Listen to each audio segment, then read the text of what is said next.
Welcome बच्चों। तो स्वागत है आपका पीसीबी ट्यूटोरियल्स के इस वीडियो लेक्चर प्लेटफॉर्म में।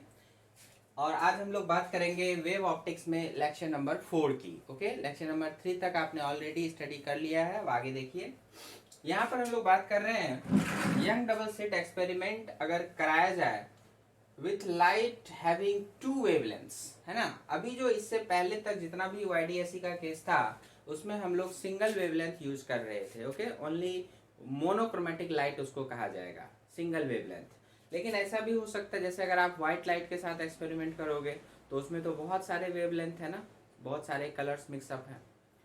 और उसी तरह से ऐसा भी हो सकता है कि आप दो तरह के लाइट के साथ एक्सपेरिमेंट करेंगे। तो एक ऐसी आपने लाइट उठाई जिसमें दो वेवलेंथ मौजूद है।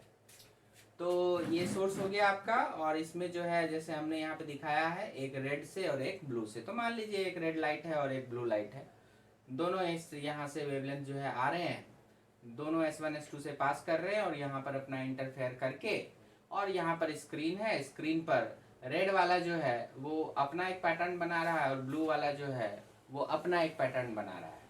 ठीक है, तो यहाँ पर ये मत सोचिएगा कि ब्लू वाले ने पर्दे पर इस तरफ बनाया, रेड वाले ने इस तरफ बनाया, ऐसा नहीं है। स्क्रीन मीन्स व्हाट, जैसे ये बोर्ड, और इस बोर्ड पर ही आपका जो पैटर्न है बनना है, रेड का भी बनेगा, ब्लू का भी बनेगा, एक साथ बनेगा, ओवरलैप हो जाएगा। लेकिन आपको ठीक से समझ में आए इसीलिए मैंने एक ब्लू वाले को उस साइड दिखा दिया है, रेड वाले को इस साइड दिखा दिया है। तो समझने की बात यहाँ पर क्या है, सो देखिए, रेड का अपना अलग पैटर्न है, ब्लू का अपना अलग पैटर्न। हम जानते हैं कि रेड लाइट का जो वेवलेंथ होता है ना वो अधिक होता है with respect to blue light.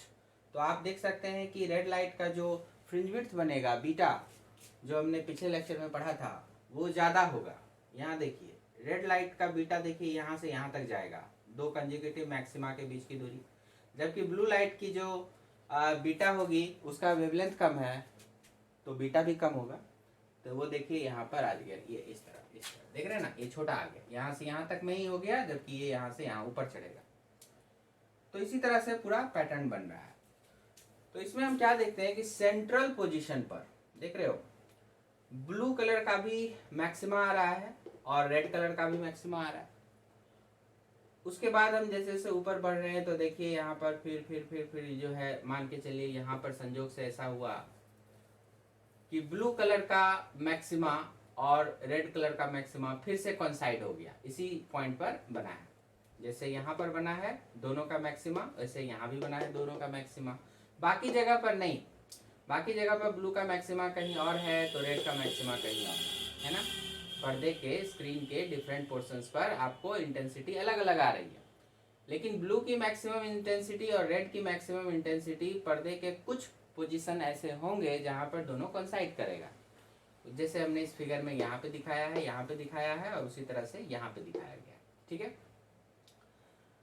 तो हम कहेंगे ऐसे केसेस में कि एक वेवलेंथ का मैक्सिमा जो किसी भी ऑर्डर का हो सकता है वो दूसरे वेवलेंथ के मैक्सिमा जो कि किसी दूसरे ऑर्डर का होगा उसके साथ सेम पोजीशन पर कोइंसाइड कर गया है।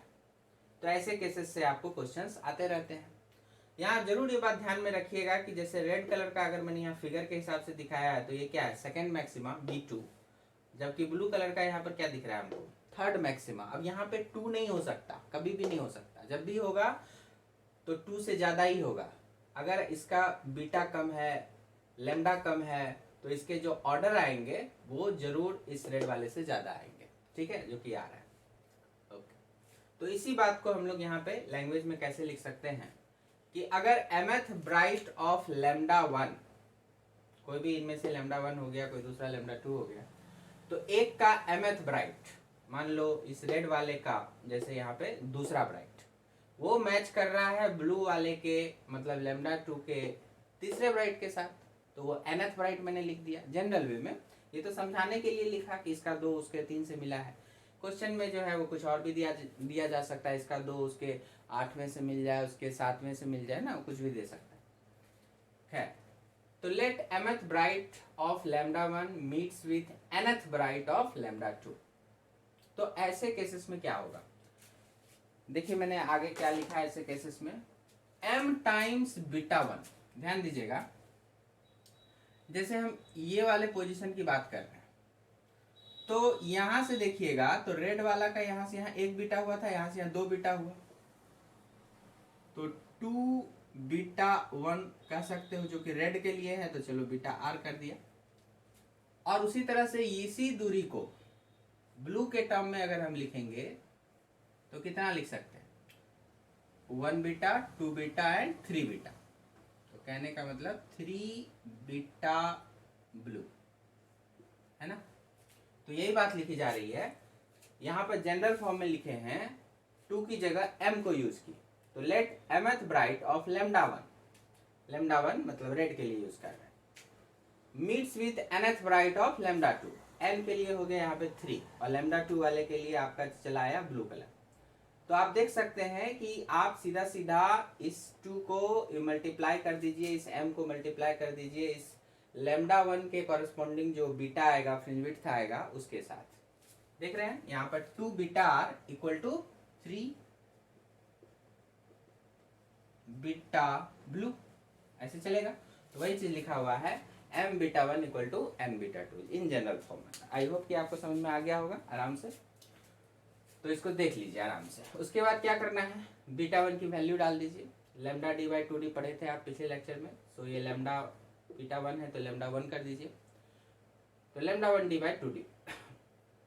उसके बाद n इंटू बीटा 2 का हो गया lambda 2 D by 2d। Cancellation हो जाएगा, चूंकि d 2d दोनों के लिए सेम ही था ना, एक ही ऑपरेटर्स में आप दोनों लाइट को यूज कर रहे हैं। तो बचा क्या, m times lambda 1 equal to n time lambda 2। यहीं पर आप रेशियो के रूप में भी देख सकते हैं, m बाय n अगर होगा तो लैम्डा 2 बाय लैम्डा 1। क्वेश्चन में कभी कभी ये रेशियो इस तरह से भी दिया जा सकता है, जैसे कि अगर वेवलेंथ दिया जा सकता है क्वेश्चन में, तो वेवलेंथ जैसे ही देगा तो ध्यान रखिएगा mth के कॉरेस्पॉन्डिंग कौन है, लैम्डा 1, और nth के कॉरेस्पॉन्डिंग लैम्डा 2, इस तरह से। ठीक है, तो आपको अगर क्वेश्चन में वेवलेंथ दिया हुआ है तो आप वेवलेंथ का रेशियो निकाल लेंगे, और इस तरह से जो क्रॉस मल्टीप्लाई वाला सिचुएशन आएगा तो उससे आप पकड़ लेंगे कि यहाँ पर mth bright of lambda 1 is meeting with nth bright of lambda 2। ठीक है, सामने सामने का मत मिला देना, क्रॉस मल्टीप्लाई वाला इक्वल हो, ध्यान रखिएगा। और यही बात को हम लोग ऐसे लैंग्वेज में भी देख सकते हैं, position of mth bright of lambda 1 coincides with position of nth bright of lambda 2। ठीक है, ये लिखने के बाद ऐसा लिखा जाए या ऐसा लिखा जाए। चलिए, और ये फॉर्मूले को हमने एक तो फिगर से देखा था, दूसरा एक जनरल ऐसे भी समझ सकते हो आप। देखो डेल्टा एक्स हमने पढ़ा था xn 2d बाई डी, ऐसे YDS ऑपरेटर्स के लिए। तो xn मतलब इस वाले से पोजीशन xn क्या था, वो d by 2d into delta x हो जाएगा। ओके, अब यही xn अगर हम लैम्डा 1 के ब्राइट के लिए सोचेंगे तो mth आपने लिखा ना, mth ब्राइट ऑफ लैम्डा 1, तो डेल्टा एक्स की वैल्यू m लैम्डा 1 हो जाएगी। और उसी तरह आपने लिखा कि उसी जगह पर nth ब्राइट ऑफ लैम्डा 2 भी है, तो वहां पर हो जाएगा n लैम्डा 2। ठीक है, d बाई 2d कैंसिल हो गया, और आपका ये चीज जो है उससे भी आपका आ जाएगा। और ये देखिएगा गौर से, अगर लैम्डा 1 d बाई 2d कर दूं तो बीटा 1 बन जाएगा, उसी तरह लैम्डा 2 d बाई 2d कर दूं तो बीटा 2 बन जाएगा।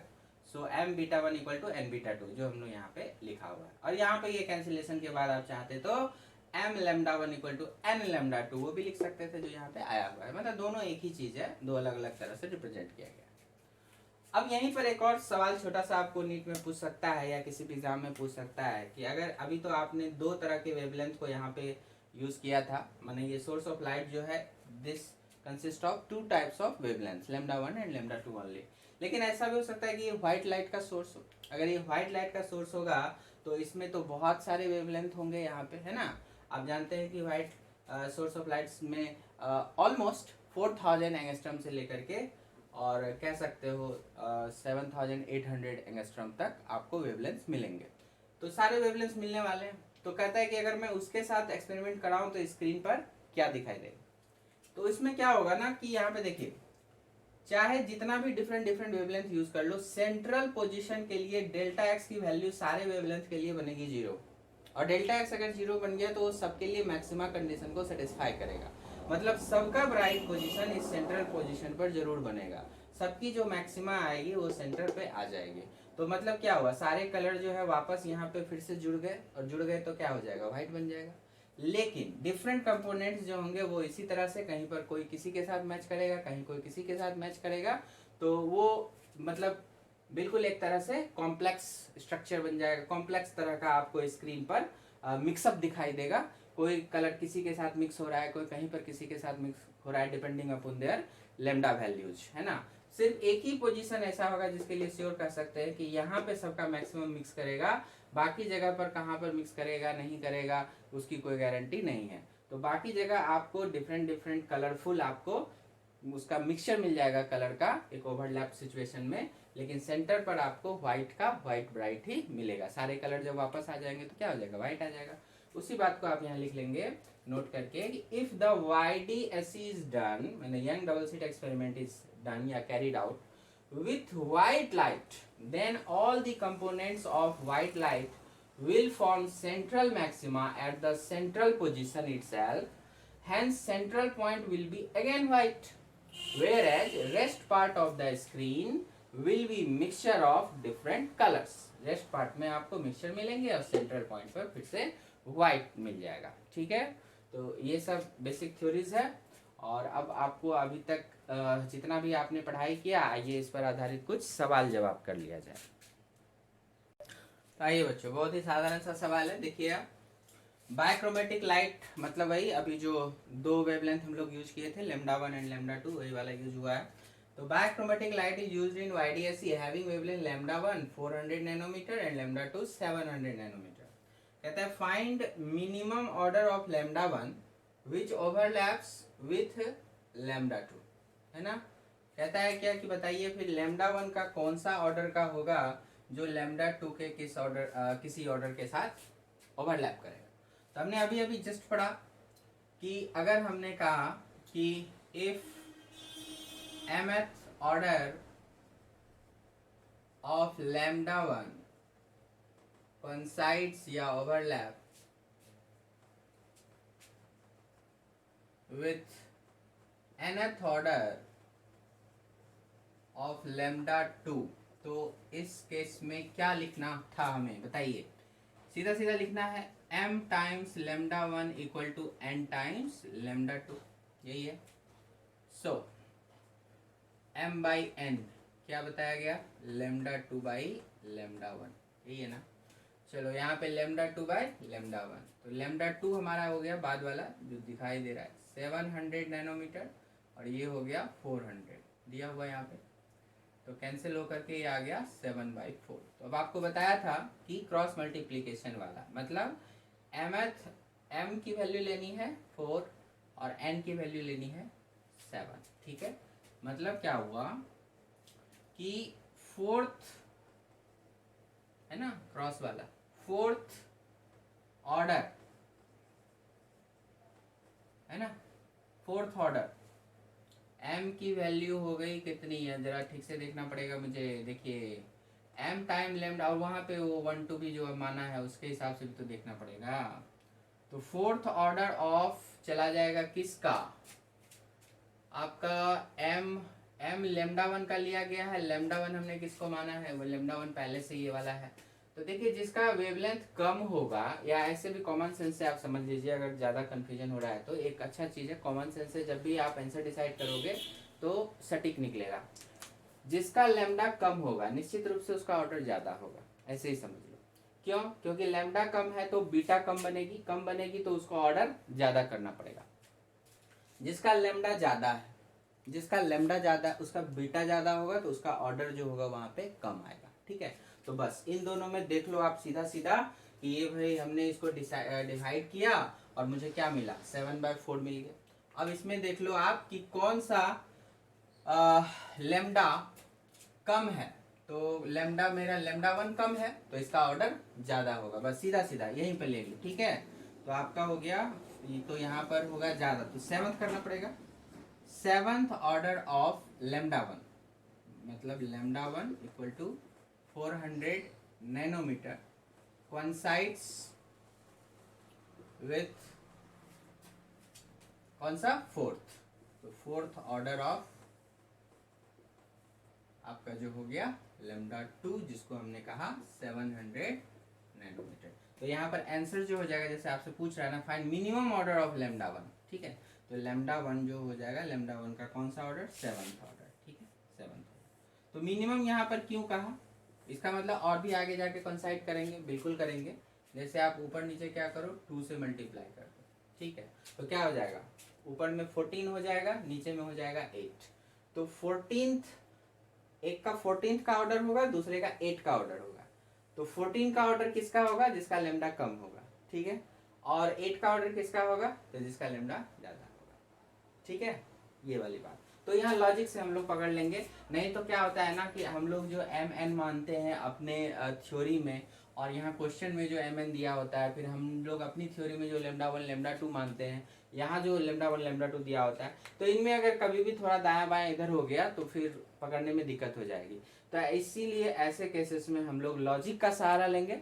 लॉजिक में यही ध्यान में रखना है, जिसका लेमडा कम होगा उसका बीटा कम होगा तो ऑर्डर ज्यादा होगा, और उसी तरह से जिसका लेमडा ज्यादा है उसका बीटा ज्यादा होगा तो उसका ऑर्डर कम होगा, ठीक है, वो कम ऑर्डर में ही वहां तक पहुंच जाएगा। तो इस तरह से हम लोग अपना काम कर लेंगे। लेकिन इक्वेशन लिखने की बारी आती है तो वो कुछ हम लोग तो ऐसे ही लिखते हैं, ठीक है, सिंपल सी बात है। बाकी ये आंसर करते वक्त ये ध्यान रखना। सो 7th ऑर्डर इज आंसर। चलो यहाँ नेक्स्ट क्वेश्चन को देखो, ये बड़ा स्ट्रेट फॉरवर्ड है। कहता है in YDSC the 2 slits are separated by 0.1 mm। तो देखो क्या क्या गिवन है, जरा उसको लिख लें पहले। स्लिट्स आर सेपरेटेड मतलब 2D वैल्यू 0.1 मिलीमीटर बताया था, ये बहुत छोटा होता है, मिलीमीटर के रेंज में होता है, देख सकते हैं। And they are 0.5 metre from the screen. तो स्क्रीन डिस्टेंस दे रखा है, मतलब कैपिटल डी की वैल्यू आ गई 0.5 मीटर, हाफ मीटर है ना, इसके रिस्पेक्ट में काफी बड़ा है। द वेवलेंथ ऑफ लाइट वो भी दे रखा है इसने, तो मोनोक्रोमेटिक हो गया, इसका मतलब ये 5000 एंगस्ट्रॉम इज यूज्ड। तो कहता है find the distance between 7th maxima and 11th minima, ठीक है, ऑन द स्क्रीन, ठीक है, 7th मैक्सिमा और 11th मिनिमा के पोजीशन के बीच में बताना। देखो यहाँ पे हम लोग जो बेस्ट तरीका आपको सूट करेगा, जरा उस पर अगर आप चलें तो एक छोटा सा डायग्राम बनाओ, उससे ज़्यादा बढ़िया रहेगा। मान लो ये हो गया सेंट्रल पोजीशन, ठीक है, 7th मैक्सिमा के पोजीशन को यहाँ पे दिखा देते हैं। तो first maxima, second, third, fourth, fifth, sixth, ये हो गया मेरा, मान के चलो 7th मैक्सिमा। डायरेक्ट लिखता हूँ ब्राइट के रूप में B7, ओके। तो B7 तक पहुँचने के लिए मुझे यहाँ से कितना बीटा आना पड़ा, 1 बीटा, 2 बीटा, 3, 4, 5, 6, सही से देखिए, B1, B2, B3, B4, B5, B6, B7, एक और ऊपर चढ़ेगा B7, ओके, B7 मतलब 7 टाइम्स बीटा तक आना पड़ेगा। मैक्सिमा में कोई दिक्कत नहीं है। 11th मिनिमा बोल दिया, अगर 11th मैक्सिमा होता तो समझ जाते 11 बीटा तक जाएंगे, सीधा बात है। लेकिन इसने क्या बोला, क्या चालाकी दिखाई, 11th मिनिमा बोल दिया। तो 11th मिनिमा कहाँ लाई करेगा, 11th मिनिमा के ठीक ऊपर कौन होगा, और 11th मिनिमा के ठीक नीचे कौन सा मैक्सिमा होगा, कौन सा ब्राइट होगा, इसको अगर आप पहचान लोगे तो काम हो जाएगा, ठीक है। तो चलो यहाँ पे 7 हुआ था, थोड़ा आगे बढ़ाते हैं, 8, 9, 10, 11, 12, चलो 12 तक रख देते हैं, यहाँ पर B12 हो गया, ठीक। अब जरा आते हैं डार्क पर।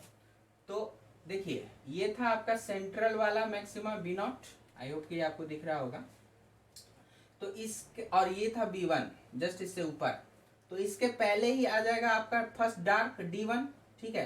तो B1 के नीचे में आ गया D1, समझ रहे हो।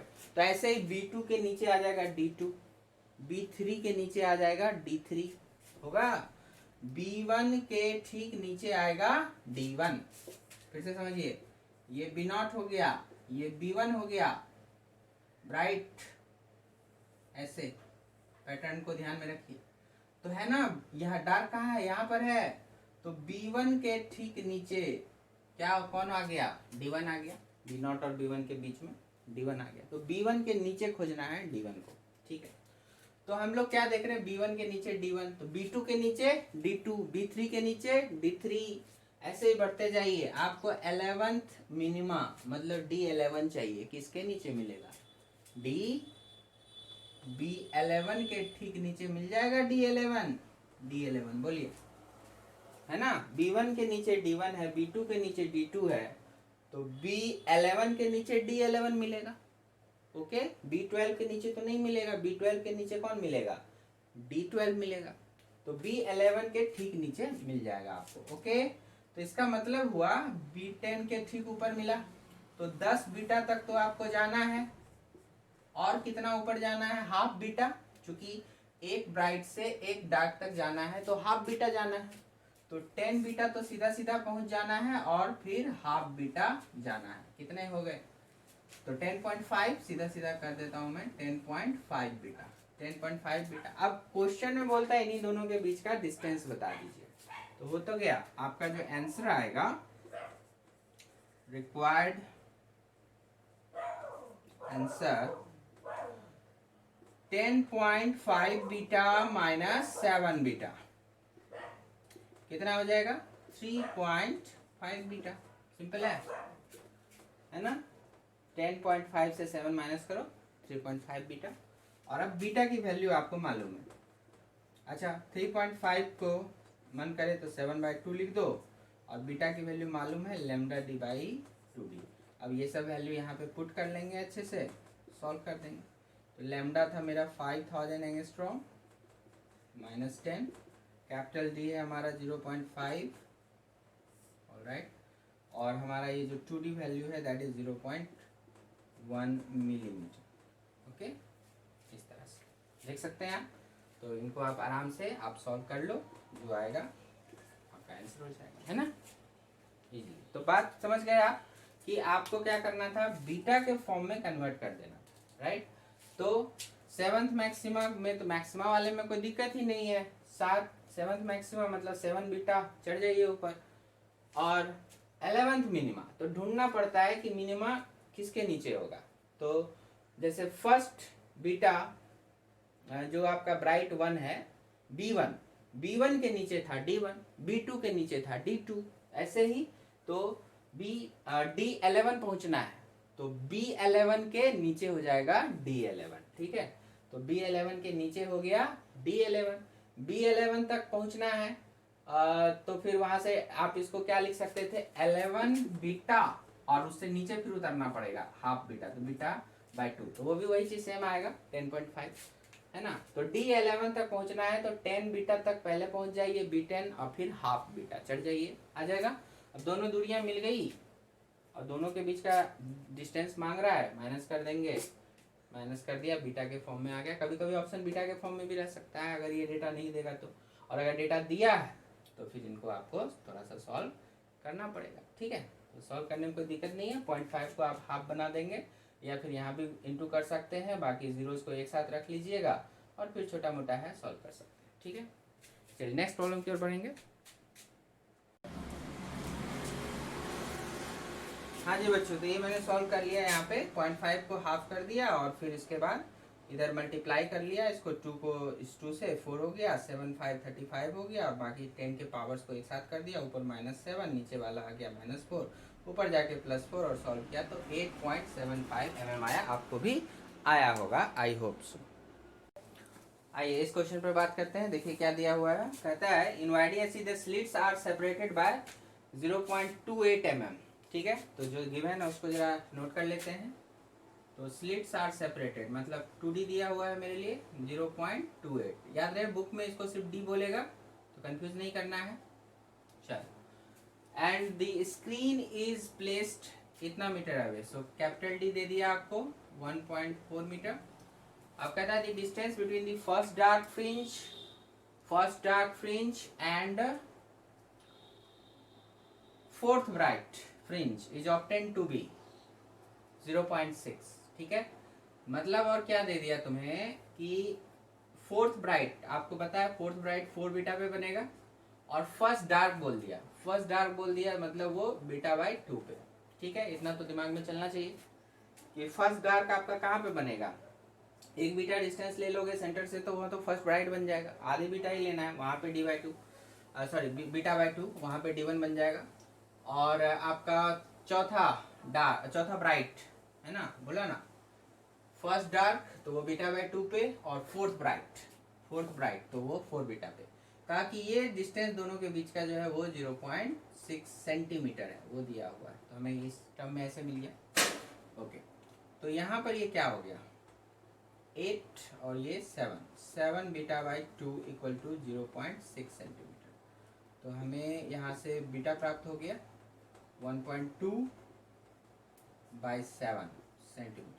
अब कुछ नहीं करना है, बीटा आपके पास था, lambda D by 2d formula अपने जानते हैं, आप यूज़ कर दीजिए। सेंटीमीटर है तो चलो मैं मीटर में बदल देता हूँ, हो गया। और यहाँ से आपको लेमडा फाइंड करना है ना, find the wavelength of light. तो लेमडा आराम से नहीं निकल आएगा, 2d कैपिटल D 1.2 7 10⁻²। 2d जो हमने देखा था रख दो, 0.28 मिलीमीटर। यहाँ पे ये थोड़ा कन्वर्जन अच्छे से ध्यान रखिएगा, मिलीमीटर है तो 10⁻³ वो रखना पड़ेगा। उसके बाद 1.2 10⁻² D 1.4 और 7, ठीक है। बस इसको आपको कैलकुलेट कर लेना है, और जब आप कैलकुलेट करते हो तो ये मुझे आया है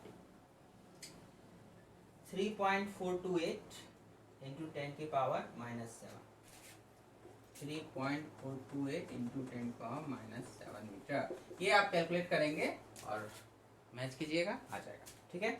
बिल्कुल सिंपल कॉन्सेप्ट है, आगे बढ़ते हैं। हाँ जी बच्चों, तो पढ़िए इस प्रॉब्लम को। देखिए क्या दिया हुआ है, व्हाइट कोहेरेंट लाइट है ना, व्हाइट लाइट को यूज किया गया है, और उसमें आपको ये बता दिया गया है कि ये 400 नैनोमीटर टू 700 नैनोमीटर तक इसमें वेवलेंथ आपको मौजूद है। It's Saint through the slits of A YDSC। ये देखिए YDSC का अरेंजमेंट बनाया गया, व्हाइट लाइट इधर से भेजा गया। 2 स्लिट S1 S2 है यहाँ पे आपको, और D मतलब यहाँ पे चूंकि ये बुक में लिखा हुआ है, D मतलब ये क्या हो गया, इसका डिस्टेंस दिया हुआ है, फिगर बना के भी समझा दिया गया है। मैंने बताया आपको कि किताबों में देगा तो वो D करके ही देगा, और हम लोग जो लिखते हैं जानते हैं उसको 2D नोटेशन के रूप में समझते हैं, तो कोई प्रॉब्लम की बात नहीं होनी चाहिए। So D equal to 0.5 mm and capital D equal to 50। तो कैपिटल D ये वाला डिस्टेंस हो गया। There is a hole in the screen at a point 1 mm away along the width of the fringes। तो from the central line, देखिए central line हो गया ना यहाँ से, तो यहाँ से बोलता है 1 mm ऊपर चले जाओ, और यहाँ पर एक होल बना हुआ है, ठीक है। तो यहाँ से जो लाइट्स आएगी इंटरफेयर करेगी, और इस होल से होकर के कुछ लाइट पास करेगी, है ना। तो बोलता है वो जो लाइट पास करेगी ना, तो which wavelength will be absent in the light coming from the hole. इस होल से जो लाइट बाहर आएगी, कहता है कि उसमें कौन सा वेवलेंथ एब्सेंट होगा। तो एब्सेंट होने का मतलब कि उस पोजीशन पर अगर कोई वेवलेंथ अपना मिनिमा फॉर्म कर रहा होगा, मिनिमा, तो फिर वो तो एब्सेंट हो जाएगा, सीधी सी बात है। तो याद रखिएगा, इस वर्ड को, एब्सेंट वर्ड को मिनिमा से रिलेट करना है, मिनिमा वाला कंडीशन लगाएंगे। और विच वेवलेंथ या wavelength will have a strong intensity, strong intensity का ऑफ कोर्स मतलब क्या होगा, मैक्सिमा, ठीक है। तो इस जगह पर मैक्सिमा बना देना है, ठीक है। तो आइए देखिए इसको कैसे सॉल्व करेंगे। तो यहाँ पर जो दिया हुआ था हमने सबसे पहले कलेक्ट कर लिया, 2D equal to 0.5 mm, capital D 50 and XN, ये दूरी को हम लोग XN पढ़ा करते थे, सो 1 mm। अब फर्स्ट कंडीशन में हमारा क्या है यहाँ पे, तो फर्स्ट हम लोगों को एब्सेंट देखना है, तो मिनिमा कंडीशन डालना है। तो हम लोग जानते हैं कि फॉर मिनिमा हमारा डेल्टा x जो बन जाता है वो क्या बन जाता है, 2n - 1 एंड लेमडा बाई 2, यही पढ़े थे हम लोग, ठीक है ना। इस तरह से, क्योंकि हमें नहीं पता ना कि ये कौन से ऑर्डर का मिनिमा यहाँ पे एब्सेंट होगा, हो सकता है पहला, दूसरा, तीसरा, चौथा, कुछ भी हो सकता है, तो वो तो सॉल्व करने पर आएगा। और जो हमारा ये डेल्टा एक्स था, ये एक्सन के साथ हमने रिलेशन निकाला था, तो एक्शन 2D बाई डी बोलते थे, है ना। तो इसीलिए मैंने आपको यहाँ पे 2D रटवाया हुआ है, क्योंकि अगर आप मान लो सिर्फ D बाई डी याद करोगे तो पता नहीं चलेगा ऊपर में छोटा वाला D था या बड़ा वाला D था, है ना, तो कन्फ्यूजन हो सकता है।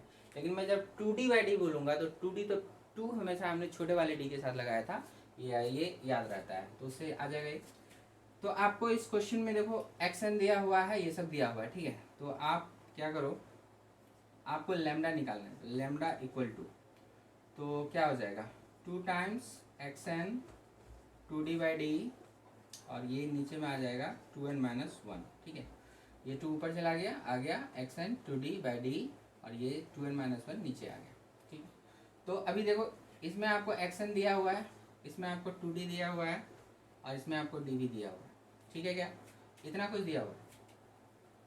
अभी n वो भी अननोन है, तो इसलिए यही तो यहाँ पर आपको करना क्या पड़ेगा, बाकी सबको कैलकुलेट करके और n की वैल्यू को रखनी पड़ेगी, मतलब 1 2 3 इस तरह से रखना पड़ेगा।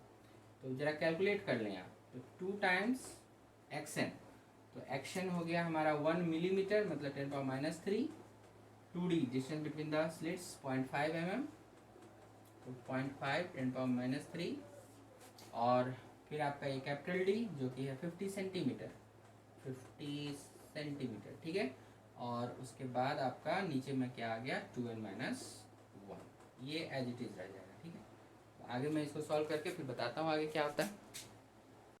तो आइए बच्चों इसको फाइनल करें।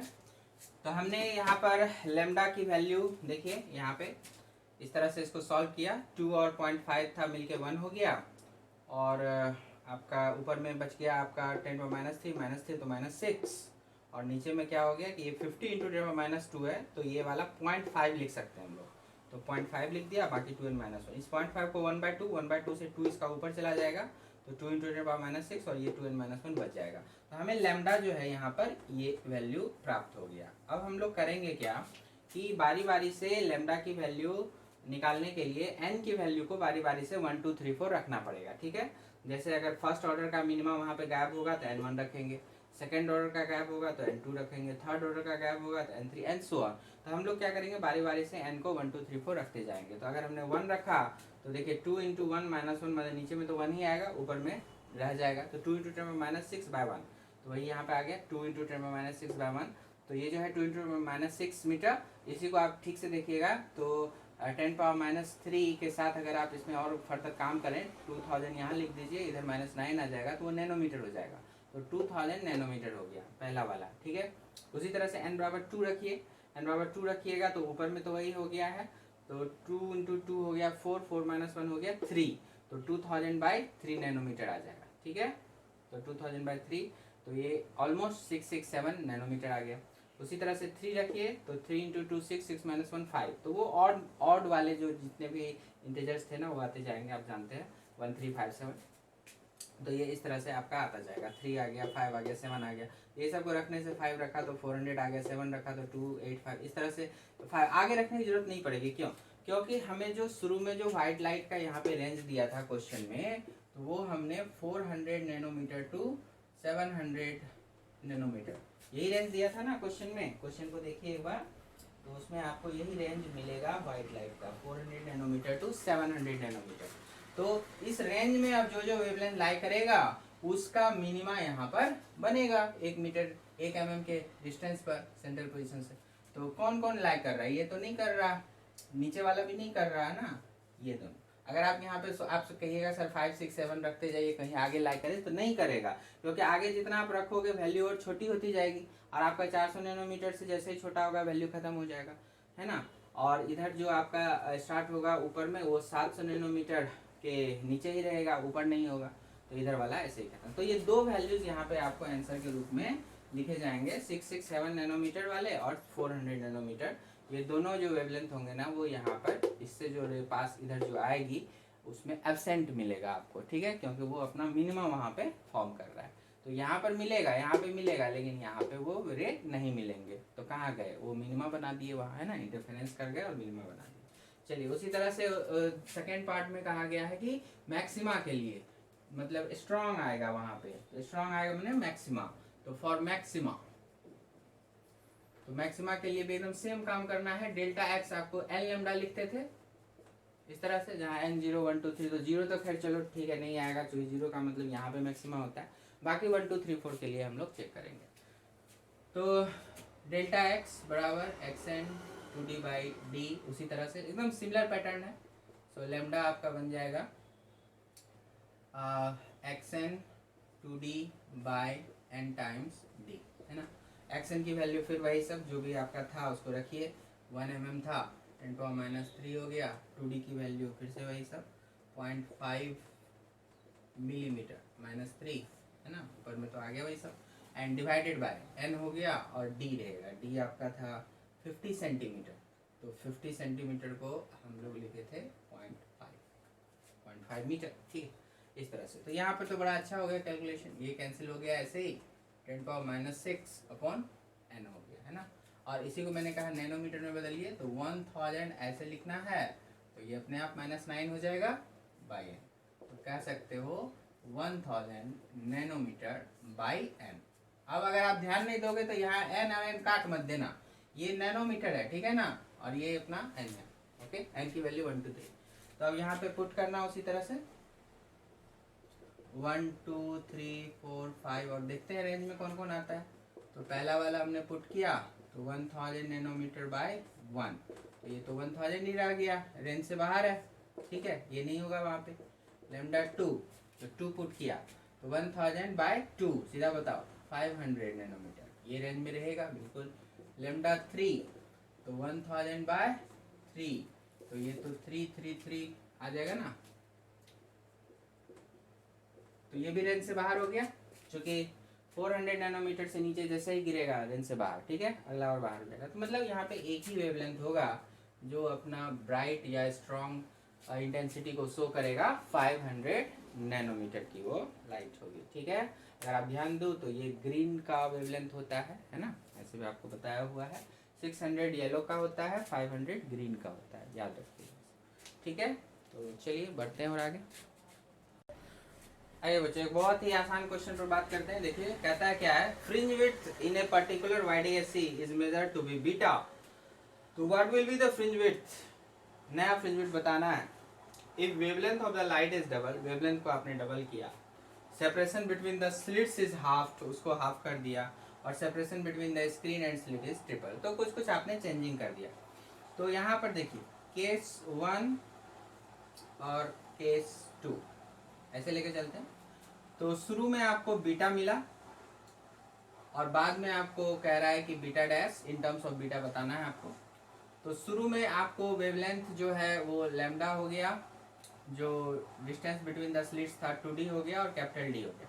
बाद में इनमें क्या क्या चेंजिंग आ गया, पढ़िए। Wavelength of the light is doubled, तो आपने 2 लैम्डा यूज किया। उसके बाद separation between the slits is half, तो उसको आपने आधा कर दिया, मतलब 2D/2 कर दिया। और उसके बाद स्क्रीन को क्या किया, स्क्रीन को आपने ट्रिपल कर दिया, ट्रिपल डिस्टेंस पे ले गया, 3D हो गया, है ना। तो बस हो गया। यहाँ पर जो बीटा होता था वो होता था लैम्डा D/2D, जबकि यहाँ जो बीटा आएगा, अब लैम्डा की जगह 2 लैम्डा, D की जगह 3D, और 2D की जगह 2D/2, जो भी वैल्यूज है रख देना है और सॉल्व कर देना है, ठीक है। तो कैसे हो गया, 3 2 6 हो गया, लैम्डा D ऊपर, और ये 2 ऊपर जाएगा तो 12 कर दीजिए एक ही बार में, नीचे 2D बचेगा। अब लैम्डा D/2D वो क्या था, बीटा था, तो सीधा सीधा आंसर आ गया 12 टाइम्स बीटा, है ना, ऐसे कर सकते हैं। अच्छा मेथड 2, अगर इसको ऐसे भी बनाना चाहें आप, तो हम लोगों ने पढ़ा था बीटा 2/बीटा 1, तो यहाँ पे मैं डैश कर दिया हूँ, तो डैश बाय बीटा, ठीक है। उसमें हमने पढ़ा था इन जनरल लैम्डा D/D के हिसाब से लैम्डा 1/λ2, तो लैम्डा बाय लैम्डा डैश यहाँ यूज़ करो, D/D डैश यूज़ करो, और 2D डैश ऊपर 2D नीचे, ठीक है, इस तरह से। तो अकॉर्डिंग टू क्वेश्चन जो जो कहता है उसको पुट करेंगे। तो अकॉर्डिंग टू क्वेश्चन कहता है कि लैम्डा डैश को डबल किया गया, तो 2 लैम्डा, और D डैश को 3D किया गया, कर दिया, और जो 2D डैश था उसको 2D/2 किया गया, तो 2D/2, बस। अब यहाँ भी आप चाहो तो सॉल्व कर सकते हो, लैम्डा लैम्डा खत्म करो, DD खत्म करो, 2D खत्म करो, देखो क्या क्या बचा, 2 3 6 हो गया, ये 2 भी नीचे आ जाएगा, 12 बचेगा ऑफकोर्स, ठीक है। तो जो हमारा नया बीटा आएगा, अच्छा थोड़ा सा कैलकुलेशन लगता है, कुछ ऊपर नीचे वाला चेक करना पड़ेगा ठीक से। बीटा, अच्छा बीटा देखिए यहाँ थोड़ा सा, ये बीटा डैश होगा, ये बीटा होगा, क्योंकि बीटा बाय बीटा डैश लिख रहे हैं, क्योंकि लैम्डा वाले को ऊपर रखा गया है, देखते हैं लैम्डा D वाला डैश वाला नीचे, ठीक है ना, क्रॉस, अब ठीक हो गया। तो ये 1/12 हो गया, इससे क्या हो जाएगा, अब क्रॉस मल्टीप्लाई करेंगे, तो बीटा डैश, और इधर हो गया 12, है ना। आप अपने से भी एक बार करके अच्छे से देख सकते हो, सब पढ़ाया हुआ है, कोई दिक्कत की बात नहीं है। तो ऐसे ऐसे भी आसान क्वेश्चंस हमसे पूछे जा सकते हैं, ठीक है। चलिए आगे एक आध और एग्जाम्पल देखना होगा आपको। तालिए बच्चों, बहुत ही कॉमन क्वेश्चन है। देखिए, in YDSE find the thickness of a glass slab. Mu दिया हुआ है ग्लास स्लैब का, which should be placed before the upper slit S1 so that the central maximum now lies at a point where fifth bright fringe was lying earlier। earlier मैंने before inserting the slab। तो पढ़ा है आपने इसके बारे में कि जब हम लोग एक स्लिट इंसर्ट किसी स्लिट के सामने एक ग्लास का प्लेट, ग्लास स्लैब कहेंगे उसको, तो अगर वो इंसर्ट करते थे तो पूरा पैटर्न शिफ्ट हो जाता था। बताया था आपको, ऊपर अगर लगाओगे तो ऊपर शिफ्ट हो जाएगा। तो इस क्वेश्चन में मान लो ऊपर में कहा गया, तो ऊपर में हमने कुछ ऐसा लगाया तो क्या होगा, ये पूरा का पूरा पैटर्न ही ऊपर को शिफ्ट हो जाएगा। तो कहता है कि ये शिफ्टिंग ऐसी होनी चाहिए कि अभी सेंट्रल पे जो बन रहा था वो वहां पर बने जहाँ पे फिफ्थ ब्राइट बन रहा था, मतलब B5 के बराबर शिफ्टिंग। मतलब क्या हुआ, 5 बीटा से शिफ्ट हो जाए, मतलब तो यही आता है ना। तो clearly shift equal to 5 times beta, तभी तो सेंटर वाला चला जाएगा B5 पर। और आपको शिफ्ट का बताया था कि फॉर्मूला याद रखना है ना, म्यू माइनस 1 इंटू, और टी भी था ना, म्यू माइनस 1 इंटू टी, और आपको आएगा D/2 है ना, D/2, ठीक है।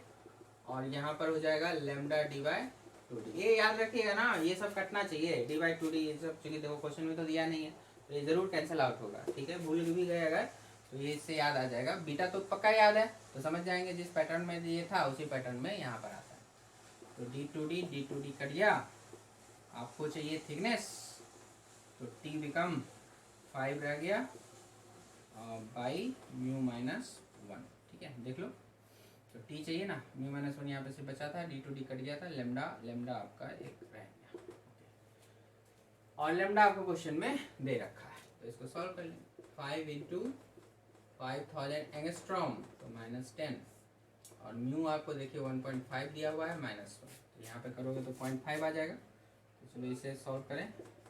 25 - 7 यहाँ पे 0.5 को हाफ लिख सकते हैं, इसका 2 ऊपर ले जाओ, 50 कर देगा उसको, -7 मीटर। तो अगर चाहें तो ऐसा, या फिर अगर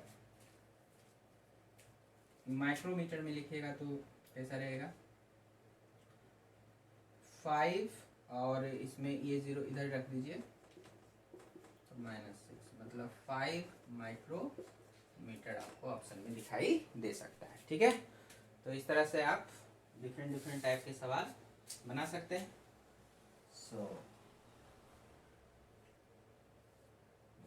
ये 5 माइक्रोमीटर, ओके।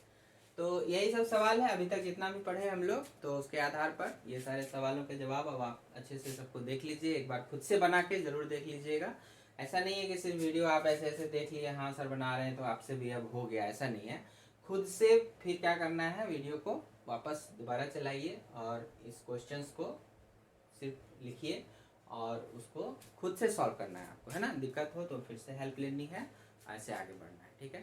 चलिए अब इसमें आगे हम लोग कुछ और कॉन्सेप्ट बच जाते हैं। एंगुलर फिल्म विड्थ के हैं, फिर आपको एक थिन फिल्म के थ्रू इंटरफेरेंस वाली बात आएगी, है ना। तो ऐसे कुछ और कॉन्सेप्ट्स हैं रिलेटेड टू इंटरफेरेंस, अब कम ही बचा है, तो उनको डिस्कस करके और फिर उन पर भी कुछ प्रॉब्लम्स है तो वो सब भी बता के फिर हम लोग आगे नेक्स्ट जो आपका जाएगा डिफ्रैक्शन। तो इंटरफेरेंस जो होता है इसी को काफ़ी डिटेल में आपने देखा कि यहाँ पे पढ़ना होता है। डिफ्रैक्शन को उतना डिटेल नहीं करना होता है, थोड़ा सा इंटरफेरेंस से मिलता जुलता ही है, लेकिन फेनोमेनन बिल्कुल अलग है, लेकिन थोड़ा सा मिलता जुलता है। और उसमें भी क्या सब कैसे हम लोग बात करेंगे, and then finally we will move to polarisation, है ना। तो वो भी हम लोग देखेंगे।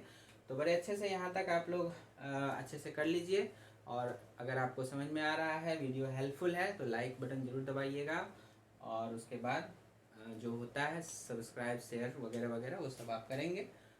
तो इस वीडियो में इतना है, तो अच्छे से पढ़िए और भी लोगों को बताइए। Thank you, all the best.